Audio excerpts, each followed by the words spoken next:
हमने चंद रोज पहले भी अहले वतन हुकूमत पाकिस्तान से और अपनी जानसारों से गुजारिश की थी कि Wolves lose their teeth but not nature.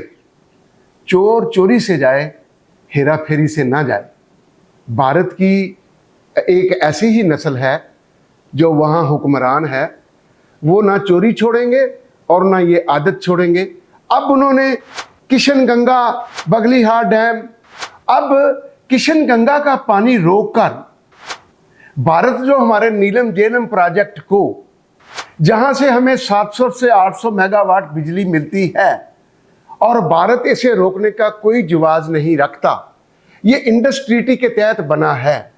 अब किशन गंगा का पानी बंद करना ये भारत की चीरादस्ती नहीं तो और क्या है। हमने तो चंद दिन पहले प्रोग्राम में कहा था कि 5 घंटे की तो जंग हो रही है। इसमें किशन गंगा एक डिस्प्यूटेड डैम है, बगलीहार एक डाका है। इन दोनों डाकों पर ऐसे मिसाइल मारे कि मामलात असल अपने मंजिल की तरफ आ जाएं। वो जो भारत ने इंडस ट्रीटी को तोड़कर ये 2 डैम बनाए हुए हैं, इनको बर्बाद करना, इनको तबाह करना, इनको नेस्तो नाबूद करना, जब तक हमारी आर्मी, जब तक हमारा जवान ये काम नहीं करता, भारत इस तरह की शरारतें करता रहेगा। अब मजीद क्या कह रहा है कि मैं सतलुज, ब्यास, रावी को इकट्ठा कर रहा हूं। करो भाई, लेकिन भारत को ये याद रखना चाहिए कि ये F-17 ही नहीं आते, F-35 भी आ जाता है। भारत को ये बात याद रखनी चाहिए कि अगर इस तरह की शरारतें कभी किशन गंगा पर, कभी बगलीहार पर, जो कभी सतलुज, ब्यास और रावी पर कर रहा है, हमने सिर्फ चीन से ये गुजारिश की कि आप भारत का पुतरा जाया जो दरिया है उसे बंद कर दें या उस पर डैम बना लें। खुदा की कसम, आधा भारत बंजर हो जाएगा, बर्बाद हो जाएगा, पानी की बूंद नहीं मिलेगी, ज़राअत तबाह हो जाएगी, लाइफ स्टॉक का बेड़ा गर्क हो जाएगा भारत का, क्योंकि चाइना वहां अपर राइपेरियन है, भारत वहां लोअर है। इसी तरह का हमारा केस है। हमारे केस में भारत जो है वो अपर राइपेरियन है, पाकिस्तान लोअर है।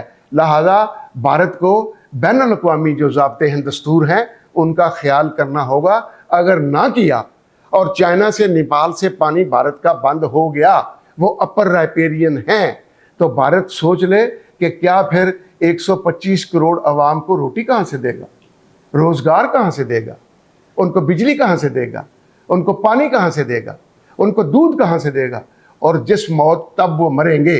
अभी हमने सुना है कि भारत में इस कदर जिल्लत और रसवाई या खुराक के मामले में, अल्लाह माफ़ करे, वहाँ के लोग कुछ इलाकों के ऐसे हैं जो चूहे खाने पर मजबूर हैं। लिहाजा भारत को चादर देखकर पाँव फैलाने चाहिए। चादर छोटी है तो पाँव बड़े करेंगे तो ये पाँव काट दिए जाएंगे, ये पाँव बर्बाद कर दिए जाएंगे, ये इन पाँव का नेस्तो नाबूद कर दिया जाएगा। और फिर अगर आप राह रास्ते आएंगे तो बेहतर नहीं कि सुलह जोई में ही इन मामला की इस तरह की शरारतें ना करें, वरना अगर ये शरारतें की तो ये भारत के लिए बर्बादी का पैगाम लेकर आएंगी। किशन गंगा, बगलीहार या किसी दरिया पर भारत ने शरारत की तो ये उसके लिए बर्बादी का पैगाम लेकर आएंगी। और मेरी आर्मी और मेरे पाकिस्तानी इस काम के लिए 100% आप तैयार पाएंगे। अस्सलामु अलैकुम व रहमतुल्लाहि व बरकातुहू।